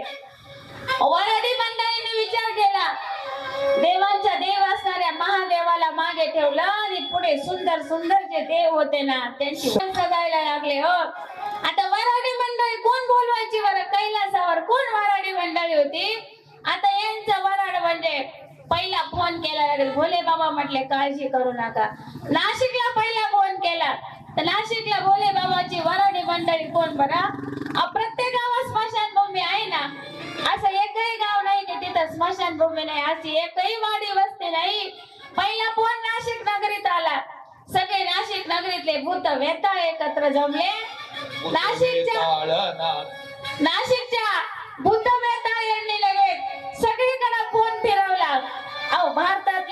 ना सगळ्या जगातले भूत बेताळ एकत्र आले आणि निघाले भोले बाबाची वरात.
भोले बाबांची वरात निघाली. हे भूत बेताळ एकेकाला 4-4 डोळे तर काहींना डोळेच नाही, काहींना हात आहे तर कोणाकोणाला 4-4 हात असे भूत बेताळ सगळी ही वराडी मंडळी सगळी आली. जेव्हा हिमालय पर्वतावरती ही वराडी मंडळी बघितली आणि वर ओवाळणीसाठी जातात ना बघा, दुसरा नवरदेवा या घोड्यावर बसून येतो, पण देवांचाही देव असणारे महादेवजी हे नंदीवरती बसून निघाली. त्यांच्या गणांसह भूत बेताळांसह आले, नंदी बाबांसह आलेली आपल्या कथेमध्ये. थोड्याच वेळात आपल्याला भोले बाबांचा विवाह पार्वती मातेसोबत करायचा आहे. येऊ द्या. बहारे फूल बरसा मेरे भोलेनाथ आए, मेरे शंभुनाथ आए.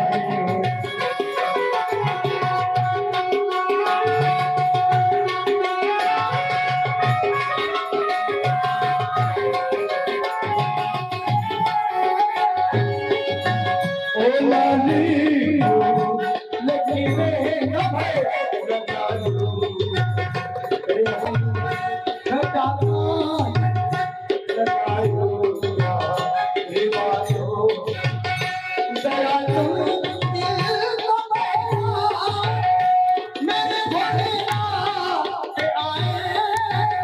मेरे शंभुनाथ आए.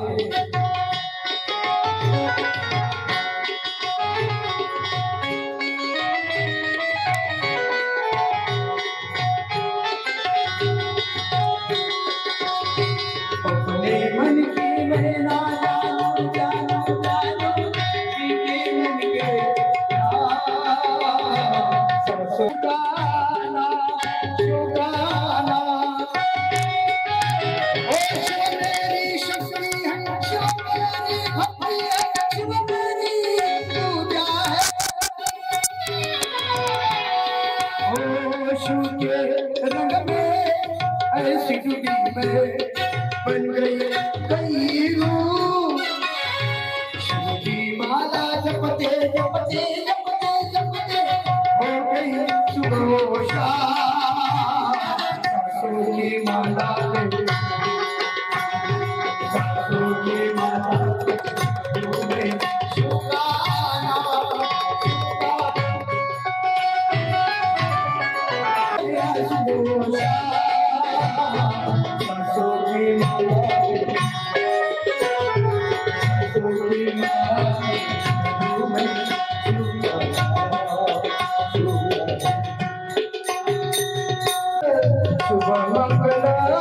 सावधान स्वस्ति श्री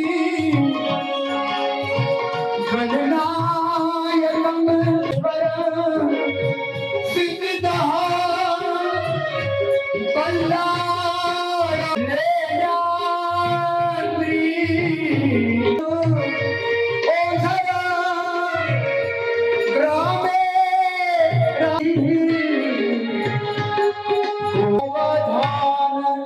शुभ मंगल सावधान शुभ मंगल सावधान शुभ मंगल सावधान गंगा सिंधु कावेरी शरयू महेंद्र शर्मावती वेदिका शिप्रावेत्रवती महासुरी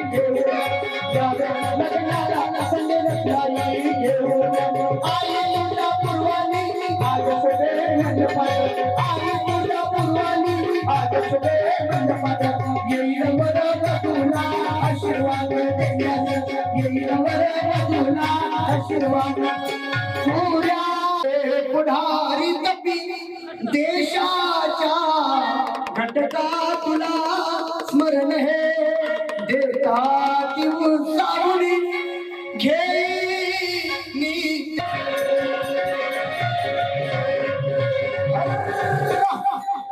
हे बघा नवरदेव नवरीच्या हातामध्ये पुष्पहार द्या. नवरदेव नवरीने आता महादेव पार्वतीने दोघांच्याही गळ्यात पुष्पहार घातलेले. अहो हिमालय पर्वतावर इतका आनंद झाला. महादेवा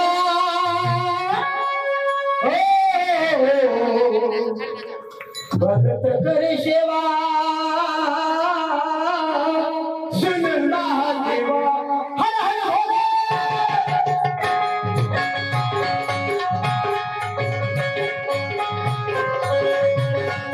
भोले के भोले बाबा मेरे भोले के भोले बाबा मेरे भोले के भोले बाबा भोलेनाथ भोले के भोले बाबा मेरे भोले के भोले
कशा प्रकारे केला आणि राज्य भ्रष्ट होण्याला नेमके कारण काय घडलं आणि सीताहरण कशामुळे घडलं याची कथा आम्हाला ऐकावा.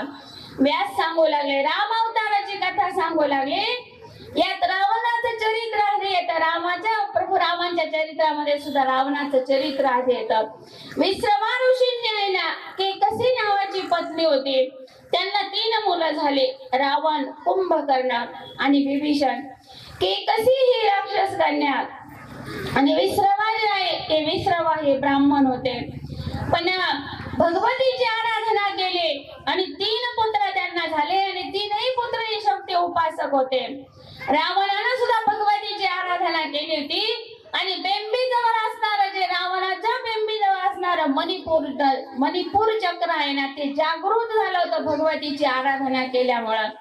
आणि या भगवतीची आराधना रावणानं केल्यामुळे 14 चौकड्यांचं राज्य त्याला प्राप्त झालं होतं आणि हा त्रैलोक्याचा राजा झाला होता. रावणाने ब्रह्मदेवाला सांगितलं होतं आपला मृत्यू कोणाच्या हातून हे विचारलं होतं. मग अज राजाचा पुत्र जो आहे दशरथ आणि त्याची पत्नी कौसल्या यांचा मुलगा प्रभू रामचंद्र याच्या हातून तुझा मृत्यू होणार आहे.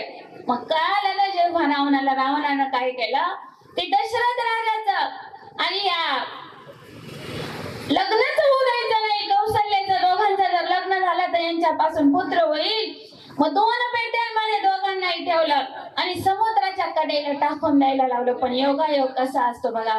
कर्मधर्म संयोगानं एका बेटावरती ना 2 पेट्या एकत्र आल्या. नारद महर्षींनी नेमकी त्या पेट्या उघडल्या. 2 पेट्यांमध्ये काय असेल म्हणून त्या पेट्या उघडल्या.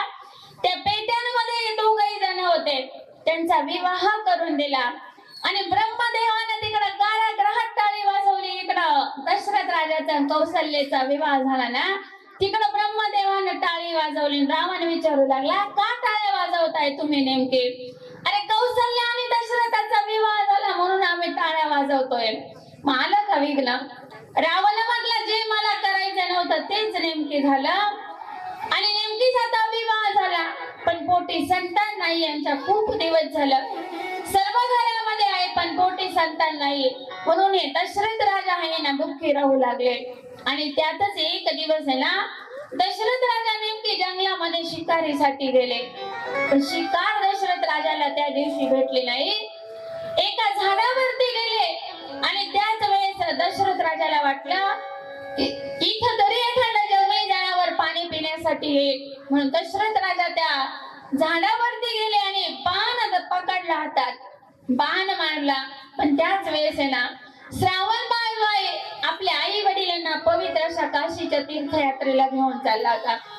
काशीच्या तीर्थयात्रेला घेऊन चालला. श्रावण बाळाचे आई वडील तहानलेले झालेले होते म्हणून श्रावण बाळ पाणी आणण्यासाठी गेला. आपल्या आंधळ्या आई वडिलांना बसवलं तिथं आणि त्याच वेळेस नेमकी याला वाटलं कोणीतरी जंगली जनावर पाणी पिण्यासाठी आलेला असावं. दशरथ राजाने तो बाण मारला आणि तो बाण नेमकी त्याच वेळेस श्रावण बाळ पाणी भरत होता. त्या कमंडलू मधून गुड गुड असा आवाज येत होता.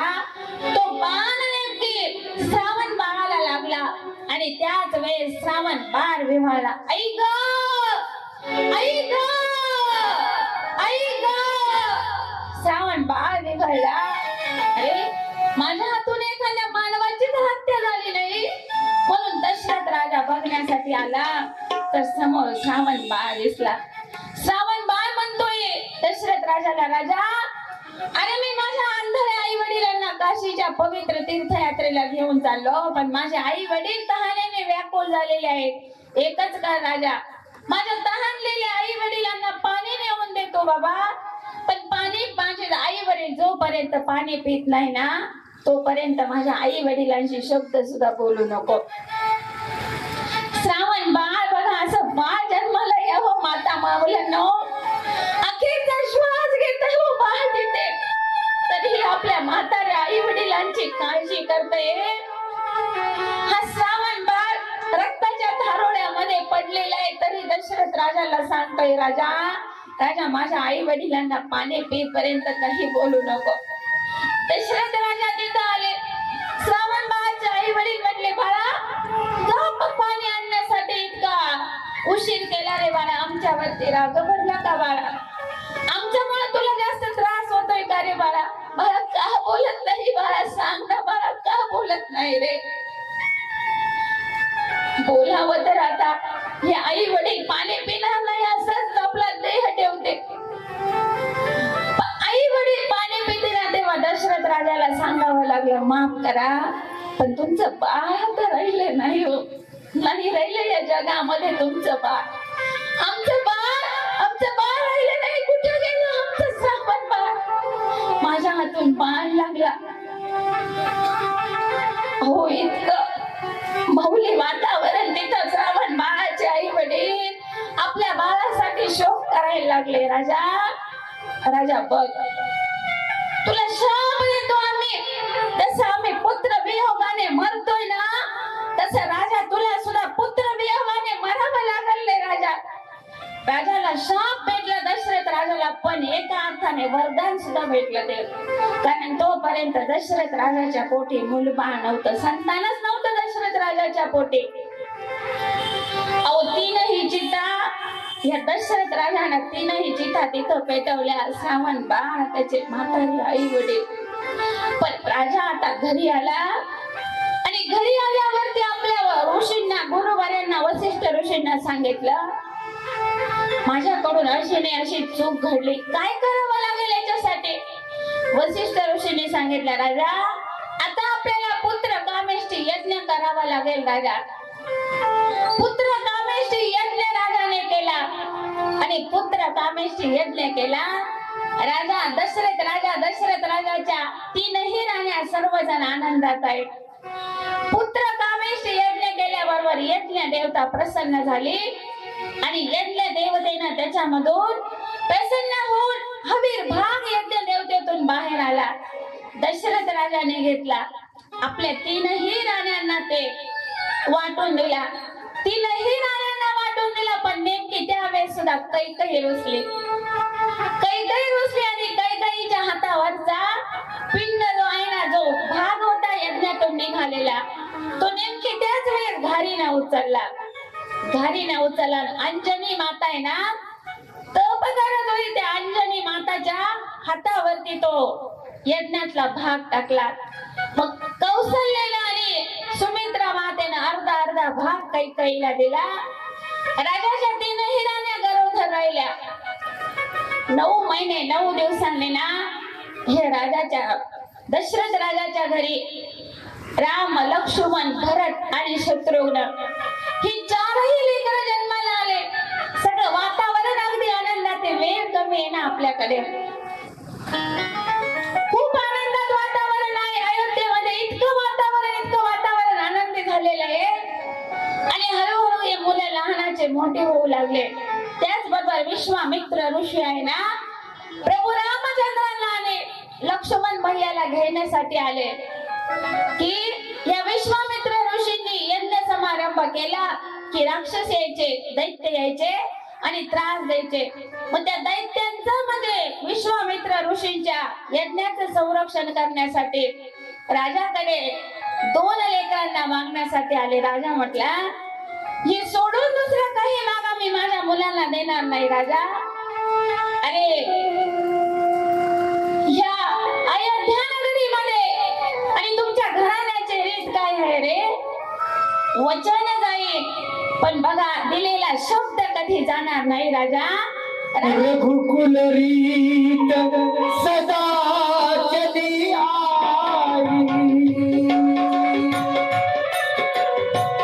आई, पण वचन न जाईल. प्राण जाईल पण वचन जाणार नाही. विश्वामित्र ऋषींनी 2 लेकरांना राम, लक्ष्मणाला आणलं. रस्त्याने येताना ताटिका नावाच्या राक्षसीचा वध केला. तिथे आल्यावर यज्ञाचं संरक्षण केलं. आणि आता पुढे विश्वामित्र ऋषी म्हणू लागले, आपल्याला आता जनक नगरीमध्ये, मिथिला नगरीमध्ये जनकाच्या राजाच्या इकडे जावं लागेल. स्वयंवर आयोजित केलंय तिथं जनक राजाने आपल्या मुलीचं. या स्वयंवरासाठी निघाले राम, लक्ष्मण, विश्वामित्र ऋषी. पण रस्त्याने जाताना ना एक आश्रम लागला. त्या आश्रमामध्ये आहेत ना शिळा पडू होती आणि विचारू लागले, आता हे प्रभू रामचंद्र, लक्ष्मण बाई, इतका सुंदर आश्रम आहे हा, पण का ओसर पडलेला आहे हा आश्रम नेमके इथे? आणि इथे ही सुंदर असणारी श्री शिळा होऊन का पडलेली आहे? गौतम ऋषींचा आश्रम आहे तो, यांनी विश्वामित्र ऋषींनी सांगितलं. मग विश्वामित्र ऋषींनी सांगितल्याबरोबर ही अहिल्या शिळा होऊन पडली. तिने अहिल्याचा उद्धार प्रभू रामचंद्रांनी केला. पुढे स्वयंवरासाठी गेले आणि तिथेही स्वयंवरासाठी जात असताना सीता मातेनं, जेव्हा सीता माता नेमकी गिरिजा देवीच्या दर्शनासाठी निघाली होती आणि या गिरिजा देवीच्या दर्शनासाठी जाताना सीता मातेने ना प्रभू रामचंद्र लक्ष्मण भैया येताना बघितला.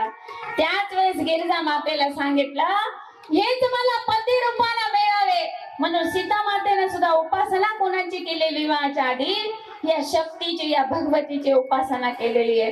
भगवतीची उपासना केली. स्वयंवर आयोजित झालं आणि स्वयंवरामध्ये नेमकी रावणाची फजिती झाली. मग रावणाची फजिती तिथे झाली. सीता प्रभू रामचंद्रांना भेटली. रावण म्हटला याचा काटा मी तुझा अवश्य काढेल, थांब. विवाह झाला. चारही मुलांचा विवाह झाला. अयोध्येमध्ये गेले. दुसऱ्या दिवशी राज्याभिषेक होणार. तर कैकेयी नेमकी रुसली आणि राज्याभिषेक होणार त्याच आदल्या दिवशी रात्रीला माझ्या प्रभू रामचंद्रांना वनवासाला जावं लागलं. किती दुःख आहे बघा ना. देवाच्या जन्मामध्ये येऊन सुद्धा प्रभू रामचंद्रांना 14 वर्षाचा वनवास झाला आणि प्रभू रामांना वनवास झाला. सीता माते वनवासाला निघाले. लक्ष्मण भैया वनवासाला निघाले आणि भरत आणि शत्रुघ्न नेमकी मामाच्या गावाला गेलेले होते. त्यावेळेस ते घरी नव्हते. पण भरताला जेव्हा ही बातमी कळाली आणि भरत जेव्हा आला कैकेयी मातेला भरत बोलू लागले अगं तू माझी आई आहे का नेमकी बहिणी आहे? काठानी मन में राम सिया भेज गई रे मन में राम सिया भेज गई रे मन में अरे तूने क्या ठानी मन में राम सिया भेज गई रे मन में. या दोनही भावांना वनवास झाला. दोघही भाऊ वनवासात आले आणि वनवासात असताना बघा आपल्या नाशिक येथे वनवासाला असताना ना सुंदर अशी प्रभू रामचंद्रांची लक्ष्मण भैयाची वनवासी रूपातली झाकी जी आहे ना ती आपल्या कथेमध्ये विराजमान होतीये. एका सुंदर गीतानं या झाकीचं आपण प्रभू रामचंद्रांचं आणि लक्ष्मण भैयाचं स्वागत करूया. राम कहानी सुनो रे राम कहानी कहते सुनने आवे कहते सुनने आवे अखियों में पानी. राम कहानी सुनो रे राम कहानी. श्री राम जय राम जय राम श्री राम जय राम जय.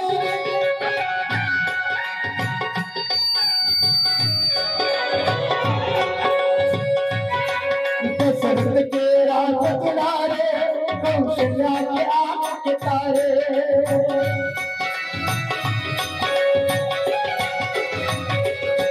दशरथ के राज किनारे कौशल्या के आंख के तारे. ये श्री राम की सूरती मेरे बदले राज किनारे. रंग नयन बोले रानी बदले बोले मधुर बानी. राम कहानी सुनो रे राम कहानी. श्री राम जय राम श्री राम जय राम.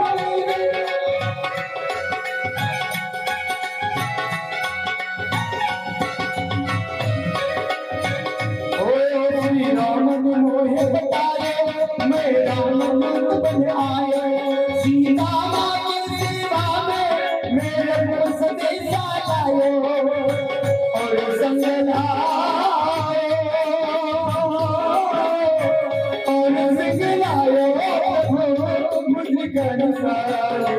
राम कहानी सुनो रे राम कहानी. राम कहानी सुनो आता रावणाने पळवून नेला सीता मातेला आणि मग प्रभू रामचंद्र लक्ष्मण भैया हे दोघंही सीता मातेच्या शोधासाठी निघाले.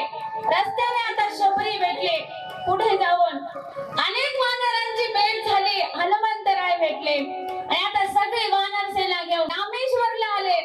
रामेश्वरम पासून लंकेमध्ये प्रयाण करायचं. मग 2 वानरांना असा वर होता की त्यांनी पाण्यामध्ये दगड टाकले की ते तरायचे. सेतू बांधला तिथं, पण सेतू बांधताना तिथं प्रभू रामचंद्रांनी शिवलिंग स्थापन केलं. त्याचं नाव पडलं रामेश्वर. रामेश्वर नावाने ते शिवलिंग स्थापन केलं. आणि आता पूल ओलांडून सगळे निघाले, पण रावणाला मारण्यासाठी आहेत ना, आणि सीता मातेला भेटवायचंय आपल्याला. दादा, रावणाला मारण्यासाठी या प्रभू रामचंद्राने, ओ राम लक्ष्मण लक्ष द्या, या प्रभू राम पुढे या, तुम्ही पुढे बोलवा त्यांना. या प्रभू रामचंद्राने आणि लक्ष्मण भैयाने आहे ना, या आई भगवतीची उपासना केली होती रावणाला मारण्यासाठी. आणि आई भगवतीची उपासना केली, आई भगवतीची. लक्ष्मण भैया पहिल्यापासून रागीतच होते, त्याच्यामुळे आपल्याही कथेची झाकी विराजमान झाली. रागीत लक्ष्मण भैया आहेत. प्रभू रामचंद्राने लक्ष्मण भैयाने हात जोडले आणि आई भगवतीचे आता पाचारण करू लागले. आई भगवतीला, आई भगवती, अगं तू आम्हाला शक्ती दे. आई गिरी नंदिनी नंदित मेदिनी विश्व विनोदिनी नंदन ते